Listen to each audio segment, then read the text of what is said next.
behalf of the Knack. We do monthly interviews with accordion artists.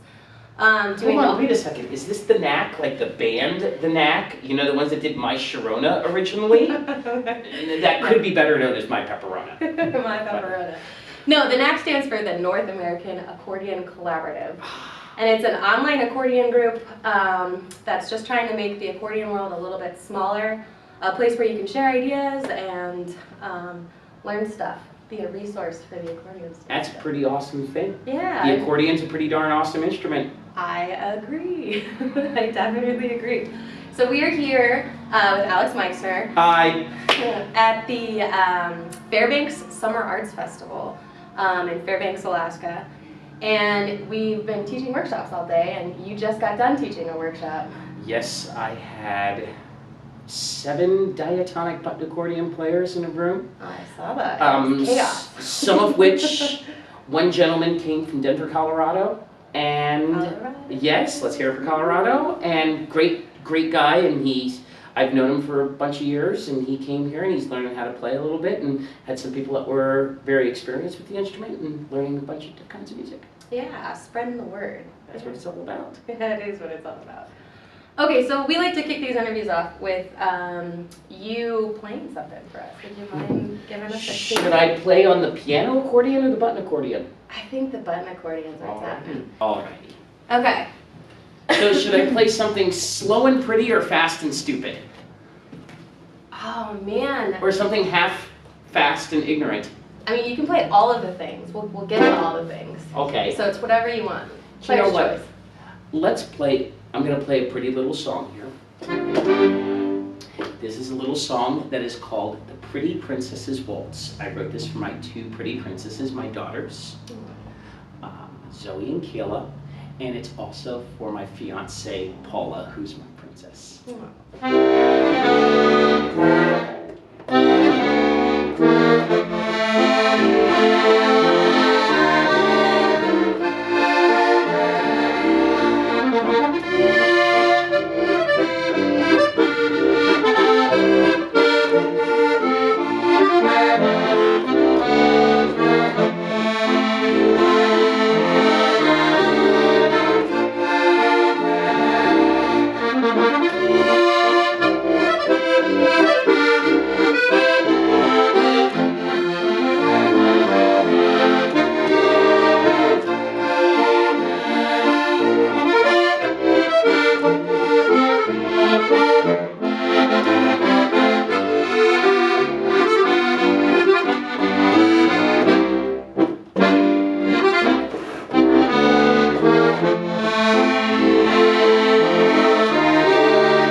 Okay, well, so besides being a pretty box, right? Can you tell me a little bit about this instrument? Well, Was it custom made for you? This one was not custom made for me. Okay. This one was made by the Beltuna company, and that's in Italy, and it is an Austrian or Slovenian style accordion, a diatonic heligon, diatonic being that it only plays in 4 keys, the key of G, key of C, F, and B flat. And they can come in various key combinations, but they all follow the same format down a circle of 4ths or 5ths, depending on what direction you're looking at it from. And heligon, that's the diatonic part of it. The heligon part is that the left hand has heligon style reeds in it. The ancestral name of the tuba is heligon, and so it has this deep.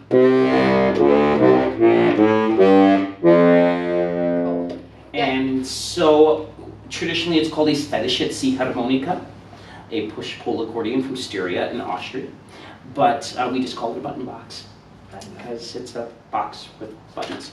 So is this like pretty standard? So like somebody coming in to play polka, is this the instrument that they would get? An Austrian or Slovenian going for a diatonic button box, they would get one like this, made by Melodia or by Zupan or Lansinger or Müller or Strasser. All of those are the main manufacturing types of that. These instruments, I have some that are as old as from like the 1920s, made by Anton Mervar in Cleveland. And this one here was probably made in the early 2000s. Okay, cool. So. And this is your preferred box. This is the one you take with you when you go perform, and this is the one that gets beat up on the road with my band. So I mean, a button will get it's been sweat on a little bit. Let's see. This is where a guy in Waterloo, Illinois, had got a little too rambunctious in dancing, and these were all bent. And thanks to the fine work of Brian McCarty in Kansas City, Lee Summit, Missouri, it got playable to play at the Sugar Creek Slavic Festival that weekend. Cool. So I have a question about the Helicon bass reeds. You called them Helicon? Yeah, Helicon. Helicon. Okay.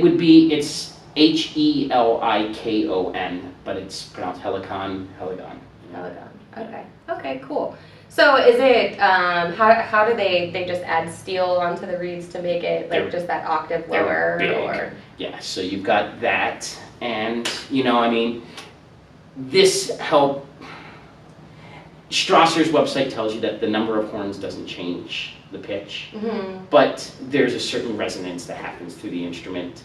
You know from being an accordion player that the vibration of the reeds and the directness of that affects how we play certain balances of instruments. Like, it's one of the reasons that so many accordion players have so many of them, because the balance of a Dallapé Super Maestro really works well when playing the Slavic and polka music. And to play like a straight polka on it just feels foreign.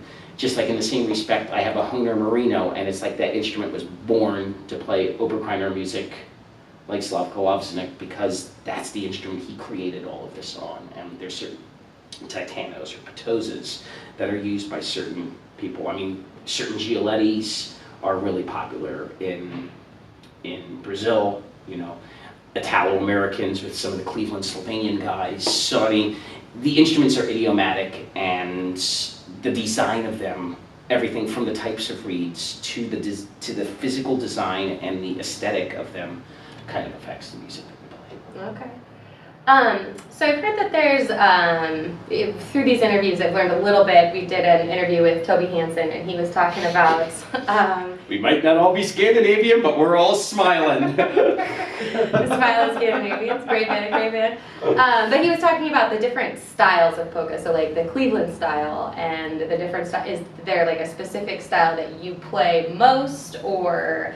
does that really matter? Does it matter the type of accordion that you're going to go get? Definitely. Okay. So if I'm playing more Germanic music, Alpine style, and European style, Stari Kraj, Old Country would be said in Slovenian, you're going to get an instrument that's wetter, that's got a little more musette to it, and as a result, that's just the tonal characteristics that are there. So Hohner, Zupan make a lot of those instruments, and the balance and the style for those instruments is important.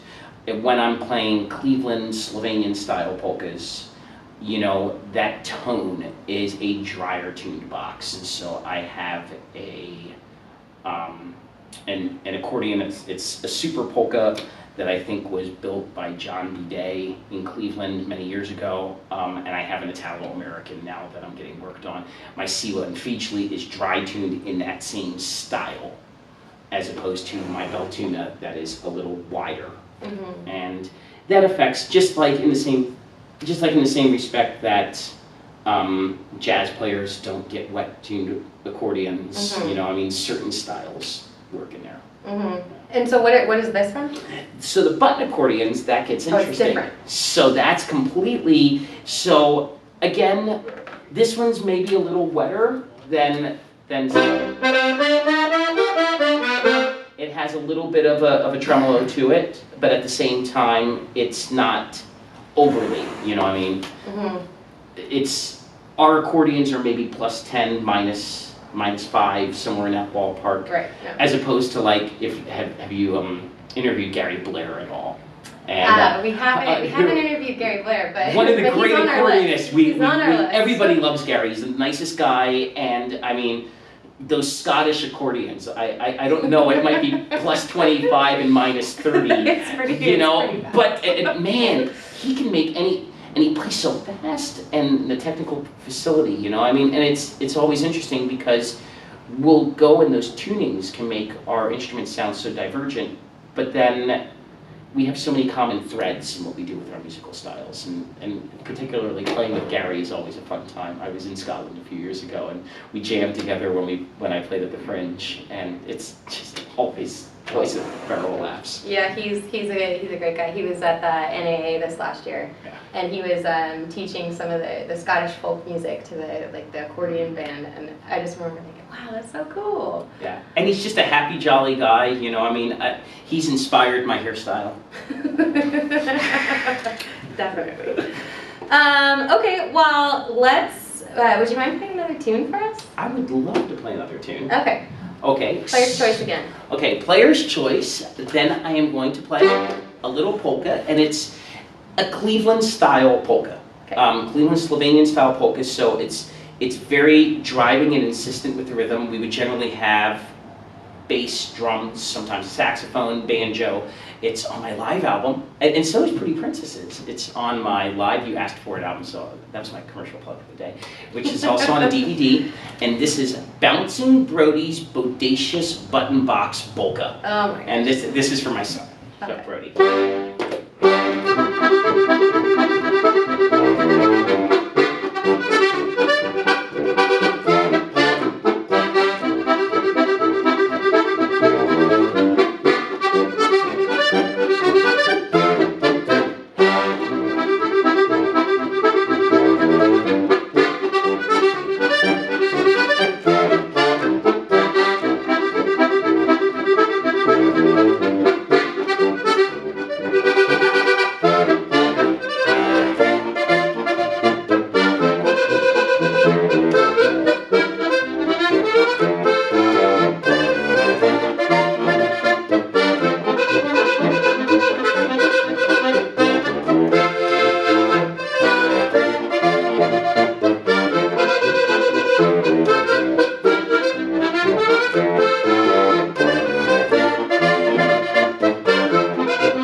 must have a lot of energy. Yeah, his sisters named it. They like alliteration, bouncing, brodies, bodacious, button box, polka. And on the album, then it goes into a medley where I play some Franz Mihalich stuff, and then it's all fun stuff though. It keeps life interesting. Yeah, definitely. Okay, so I kind of want to talk about how you got started. I know that your dad was a musician and music promoter, and you just want to tell me a little bit about how you got here? How I got here? Well, my parents. So, my father, I'm the fourth generation of my family playing music in the United States, from Austrian immigrants. My great-grandfather came over from Burgenland in Austria and played cornet and violin, so trumpet, which was my college major. And my grandfather and his brothers and sisters were all part of the family orchestra. And then going into after World War II, my grandfather and his brothers had a band, the Jolly Vets, in eastern Pennsylvania. And my grandfather played trumpet and bass. My dad played bass, was his college major at Duquesne University, where he was. Is everybody playing polka? They played, yes, Austrian Volksmusik, polka.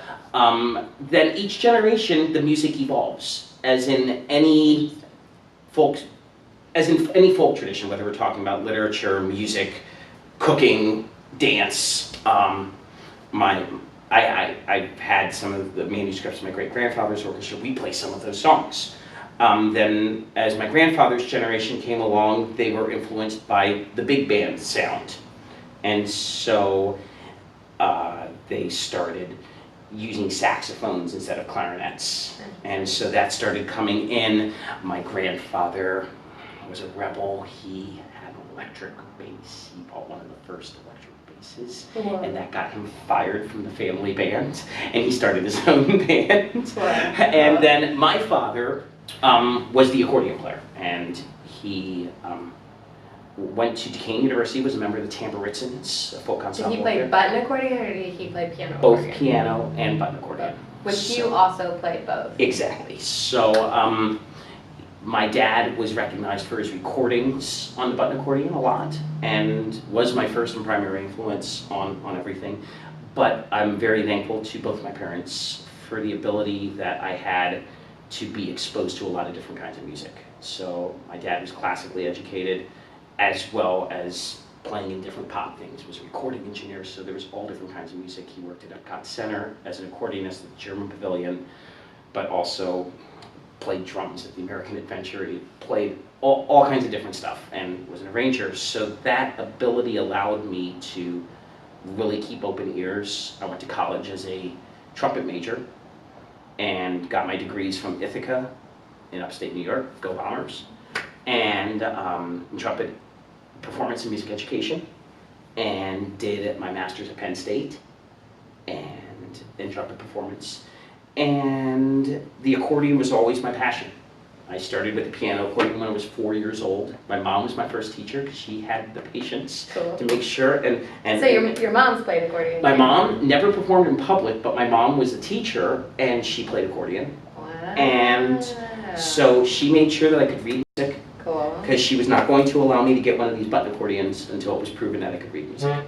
Okay, cool. And so I got my first button accordion when I was in 6th grade, just as my dad was leaving to go to Disney, and start working down there before the rest of the family could move down at school break. And yeah, and that's where it goes. So did you, so your mom and then just like, people along the way, did you have like a primary teacher, or like, who are your influences? Who did you listen to besides maybe your family band? Oh, so many people.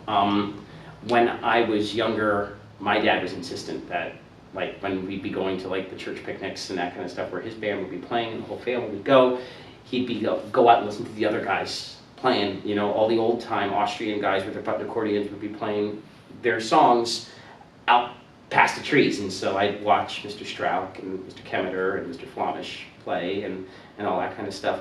And then my parents owned a record shop. Oh. So, yeah, and there were always musicians coming through You know, so Don Lipovac was probably a primary influence on playing the accordion correctly, you know, and just being so musical with the instrument. Don was a tremendous, tremendous human being, just one of the most gentle people I ever knew, and a true artist on the accordion and button accordion. As well, just a musician who uses the instrument as his vehicle to express music. Much the same way now, like in more current years, I look at Stas Węglowski and go, Stas could make music with a kazoo that would be just amazing to listen to, because he just emits music out of every pore of his body. And so those guys were there. I grew up in an environment where in eastern Pennsylvania, when I was growing up, there were a lot of great polka bands going on in that area, and that formulated in my ear, and having all those records, and I learned to play drums along to the albums, so that, and I was hearing the phrasing of the accordion, how the bass interacted, so I started learning how to play bass, and then putting the horns together with everything, and was very influenced by everybody from Slavko Obsinik and the original Oberkreiners to the American form here by Hank Haller in Cleveland. Walter Ostanek gave me opportunities to perform when I was young. I got to be on stage with Frankie Yankovic as a kid, you know, I mean, all these different guys. Dreamy. Yes, America's polka king, Canada's polka king. There's so much loyalty in polka music, it's awesome.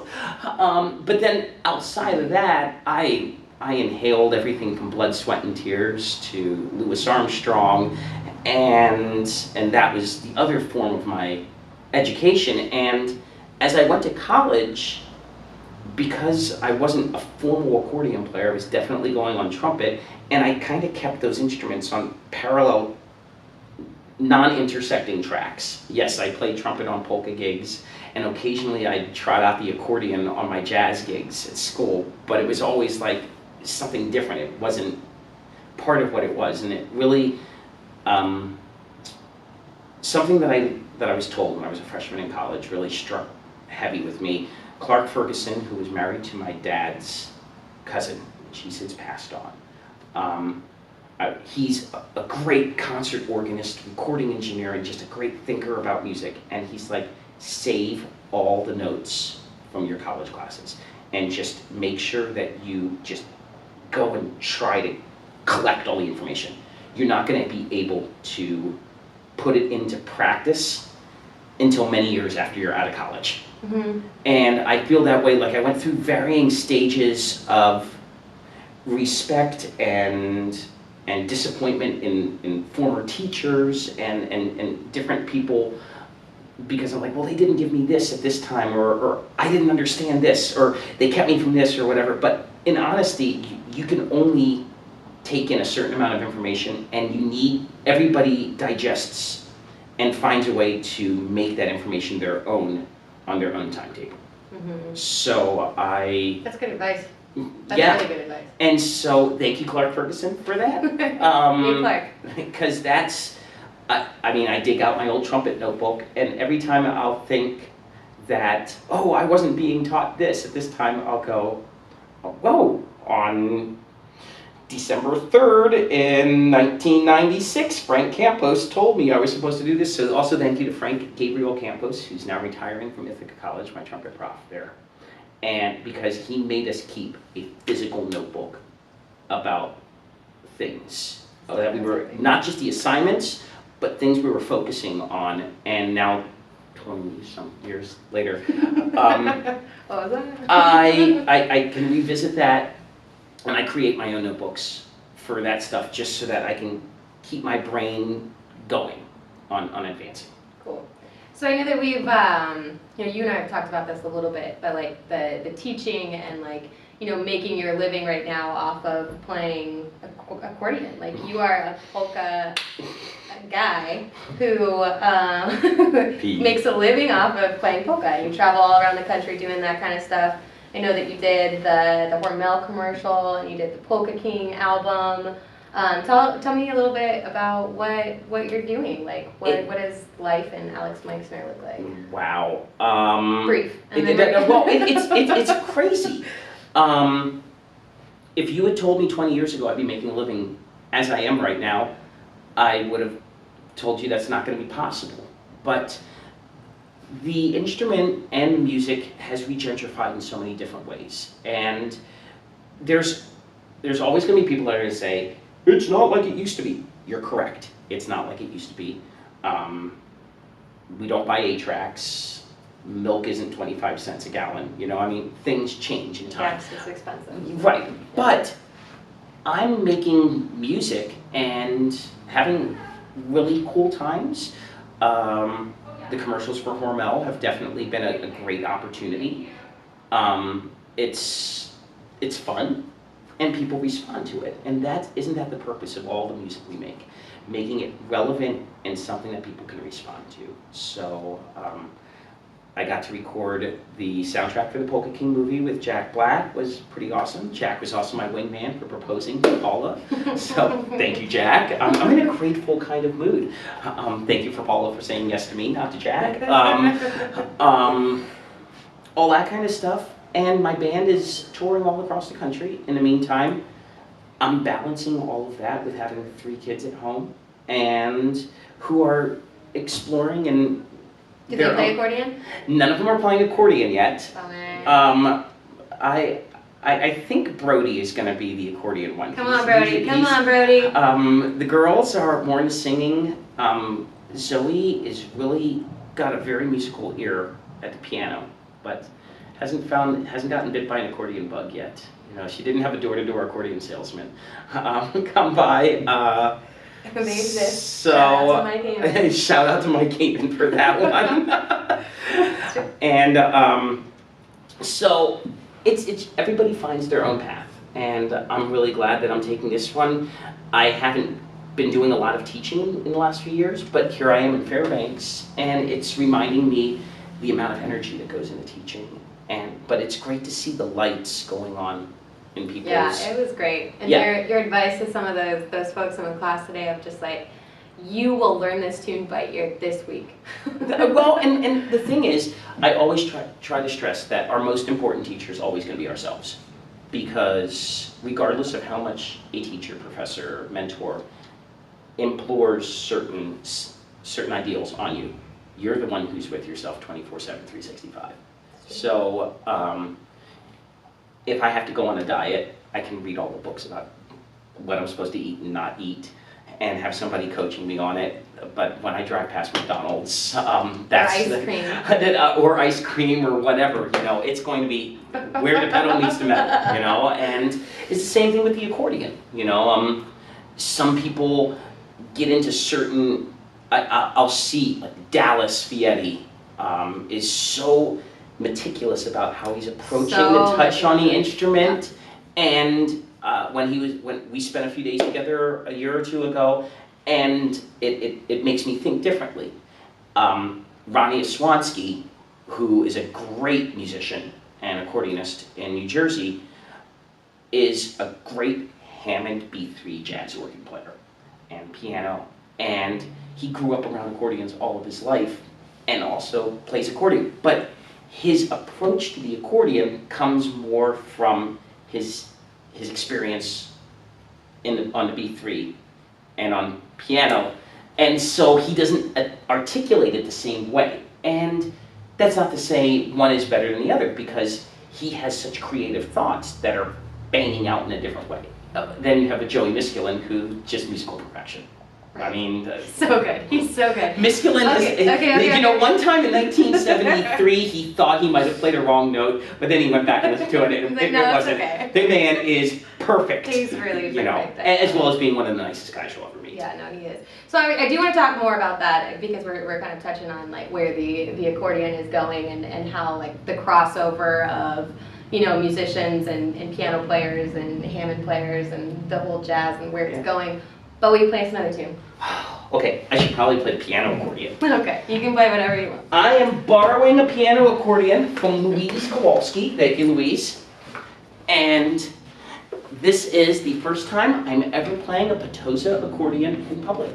And this is the Petosa Leggera, plug to Petosa. If you didn't know, Jamie works for Petosa. I also play this instrument, and it's lightweight. So it's got the tone chamber, the double tone chamber in there, and it only weighs 21 pounds. Awesome. So I'm also delaying because I'm trying to figure out what kind of song. I played a Cleveland style polka before. I played a little waltz. So.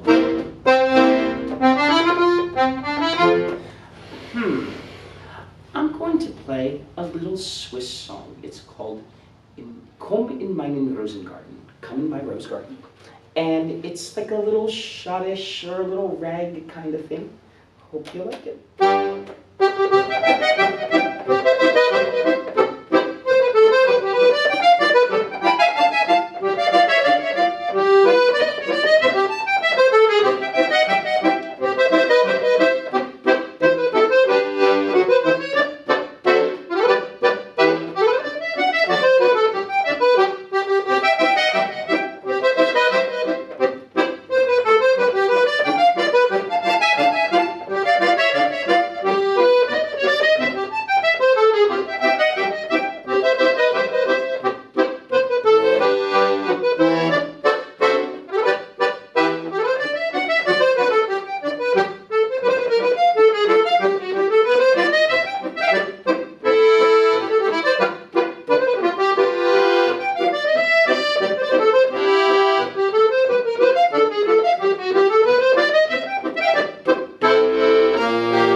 That the camera wasn't working.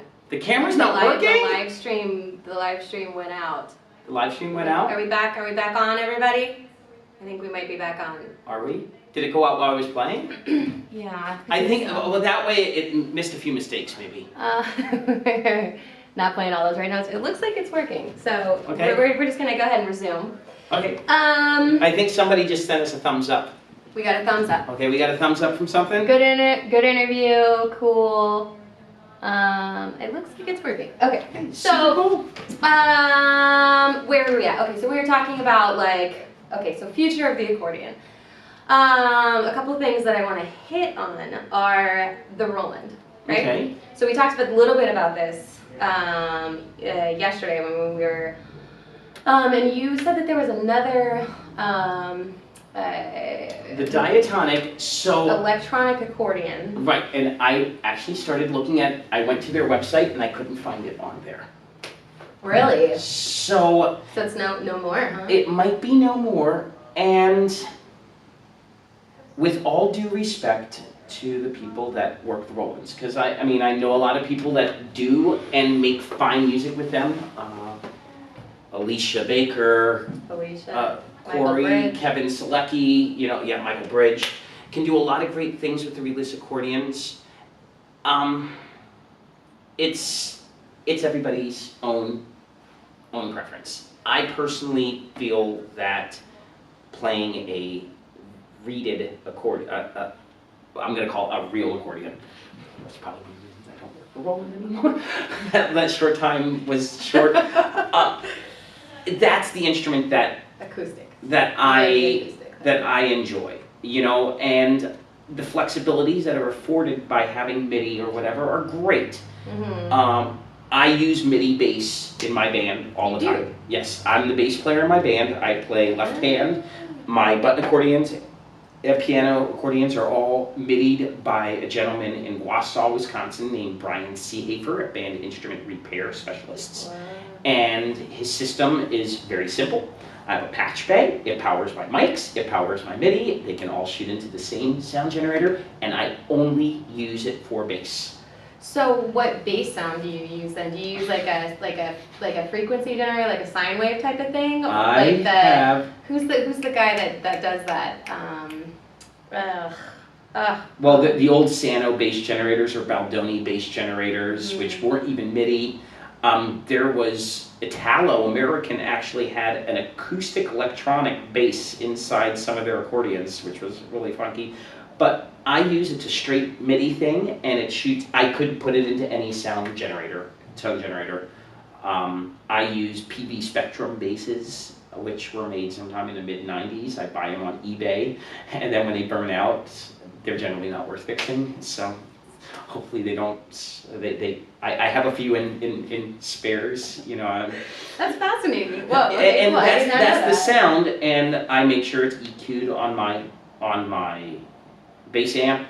And additionally to that, when I'm playing it, being a bass player, I'm thinking bass lines and how they correlate with the drums, and it's part of the rhythm section. So I have to take the instrument part in my head while I'm playing. Okay, I'm playing accordion and I'm phrasing it like an accordion, but I'm the bass player over here. And then I'm also the singer. And then sometimes I'm playing trumpet and playing bass. And so you've got to make sure that all of those aspects are being treated in a musical function. And that's, sometimes I think that there's so much flexibility in the reedless accordions that the people playing them forget that it's an accordion, and so they don't utilize the bellows and the accordion for what it is, and they're so hyped up on getting different sounds, and nothing ends up sounding real because it's all an imitation of something. So there are some people that play that Roland and make music with it, but it has to be treated like its own musical instrument. And the phrasing, right, and the phrasing of it changes, and the breathing of it changes. You know, it's just like with anything with synthesis. So you'll have people that will play string parts on synthesizers, and it can sound really good because they're treating it like an orchestration with the same number of instruments. But just because I'm playing all 5 fingers on my right hand making chords, that's not how it would be written in an orchestration, therefore it doesn't sound and have that same spirit. Just one more shout out. Have you heard Michael Bridge play the 1812 Overture? I saw that online. And again, Michael's a great example because he makes the 1812 sound really cool. It is really cool. And it's really musical. And then he picks up an acoustic accordion and shows utter musicality. Right. And watching Michael as a little kid up on stage at the Kimberly International Old Time Accordion Championships with his lederhosen that started 2 sizes too big and ended 2 sizes too small, and then evolving into Michael Bridge as he is today with this vast knowledge and ability and again, somebody who's a musician who uses the accordion to make music. And that's what I'm always aiming to do. I am definitely not in the same league as an accordionist as Michael Bridge or Joey Miskulin or Frank Mihalic or Dennis Novato in Slovenia, or just put down that league of that. But I make music and try to make a way that it's entertaining and relevant to my audiences. Okay, that's great. So that leads me to the next question. Where do you think it's going? Where do you think the accordion world is going? Do you see, like, what is your experience? Do you see more people playing it? Do you see, what are your thoughts about where it's going? Oh, let's get esoteric. Where's the whole world going? And everybody's got a different thing. The shirt I'm wearing right now from the Big Squeeze competition in Texas, I just worked that for the first time this year. Shout out to Texas Folklife. It's an awesome program in which they go throughout the state of Texas And if you play the accordion, if you're under the age of 21 and play the accordion, you can get into this competition. And their primary classifications are conjunto, polka, and Cajun/zydeco. Cool. And very cool. And you see some kids that are up there and really getting into what they're doing. There are so many young conjunto 3-row diatonic players down there, and even more than just the accordion. Again, I see that relevance to the other instruments and to the other populations. So a school that's down by Brownsville, Texas, in which it's their cultural heritage, it's part of their whole life, and seeing those kids that are listening to Ramon Ayala and Mingo Saldivar and those and it's funny how segmented even within that world, those kids that are from really South Texas don't know Joel and Flacco almost at all. Like, oh yeah, we heard of them. And then like there's kids in Austin and in Dallas, Fort Worth that are like, well, Joel Guzman is just is the man. is the man, and Flacco's the history. I mean, Flacco's just the coolest guy ever, you know. And I was just with him, and Josh Baca, who comes right up in that tradition with Los Tex Maniacs. Josh is a sweetheart and a ridiculous musician, and to see the younger people that are coming up learning about their predecessors in any form of music, those are the ones that are grounded and can allow it to evolve. When I see people that come in, and it's great, come in at any point, jump into the music, whether it's the accordion and you're cool, or it's another instrument you're not as cool. Fair. Enjoy it and make your statement, but always look out for what came before you, because a tree can't grow without roots. And so I find the ones that have the most staying power are the ones, like I look at Josh Baca, and if you're not familiar with Josh, check him out with Los Tex Maniacs. He knows all those players and he knows all of Flacco's licks, and Michael Guerra, who was and David, who came right before him in Los Tex Maniacs. Those guys, you see that bridge going to the younger generation, and that's where I think we're going to find the most relevant music. Whether the accordion's going to have the heyday that it had pre-guitar rock and roll, pre-British invasion, nothing's going to go back in time, and nor should it. I mean, that's a section of history. Let's take the best we have of that history and grow from it. I see some of those great accordion players that are still around. Mario Taka does an excellent job of playing to his audience and making music and encouraging the younger guys. I mean, I've done gigs with Mario, Kevin Solecki. He introduces us to his audience so that we can come along. Guy Klusevic is another guy who is... Oh yeah, he's in Midwest somewhere, right? In Staten Island, New York. Oh, he is in New York, okay. Oh, that's right. And Guy is one of those people who non-accordion people in the concert music world, everybody knows Guy Klusevic. Well, I mean, everybody's heard him. Right. I mean, John Williams, if he uses an accordion player, it's Guy Klusevic. Right, yeah. You know, and Guy's a tremendous, tremendous, tremendous musician. Right. And he's writing a lot of new music for the accordion, too. Yes. You know? He's not performing actively anymore. I'm really honored. I got to record on 2 of his albums. Sweet. And just hanging out with him. He is, again, this sweet, gentle, so knowledgeable. Yes. And those are the people that we always need to tap into and go, thank you, and learn from them and be able to expound upon what they give. Mm-hmm. Yeah, that is cool. That's very cool. So you were playing like 2 original tunes, so you're writing new music for the accordion too. Do you have that all charted out where people can go buy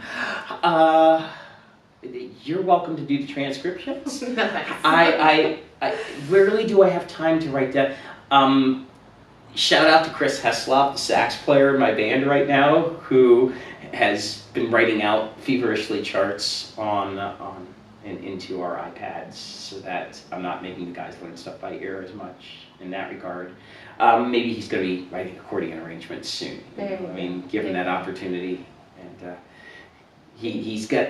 And it's funny because the guys that I get to work with in my band, Chris, I had known of for quite a few years, and he lives in Reading, Pennsylvania. And we got connected. Some tracks that I had written and recorded were used on an independent film that he was writing the rest of the music for.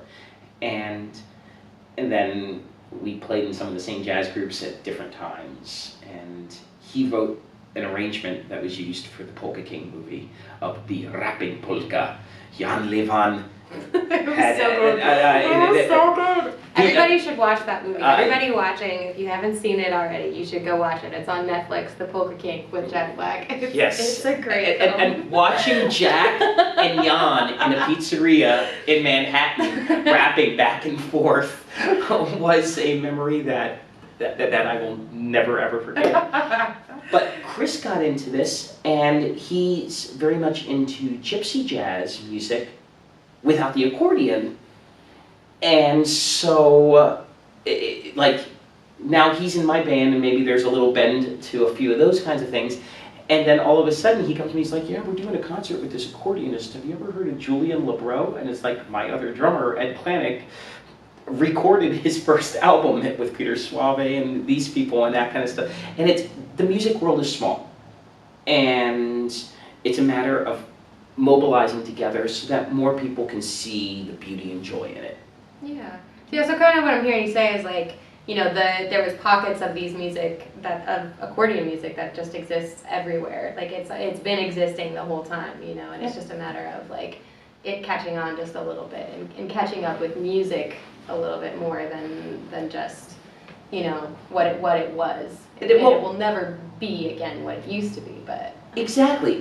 But look at this. Even through the times that the accordion was dead to the popular world, in the 80s, Flaco Jimenez toured with the Rolling Stones, you know, and played on Voodoo Lounge. You know, the Mavericks come out of Texas with a completely pop sound that is its own animal. And Michael Guerra is a master, and just a sweetheart of a guy too. So I mean, you catch all that stuff, and I see on children's shows, you know, the Wiggles. You have kids, it's okay. But even with that, the Wiggles, Big Jack's music show, Dora, whenever they get to the end of an exploration, there's an accordion and a little concertina in there. The Backyardigans, an excellent TV show, had an episode called the Polka Palace Party. Cool. And my son Brody, when he loves reading that story, and he watches that DVD over and over, and yeah. Cool. It's good times. All right, well, what do you say we play a tune together and then we call it? Okay. Go grab a beer. That sounds awesome. Cool. Okay. Okay, so we're gonna play, I think, the Tennessee Waltz, right? Yeah, let's do that. This is a really nice accordion. It is a really nice accordion. Okay.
so much, Alex. Thank you so much, Meixner. Jamie. Yeah, you are awesome. You as well. We're Thank you. gonna enjoy the rest of our time here at the Fairbanks Summer Arts Festival, which happens every year. They have an accordion program.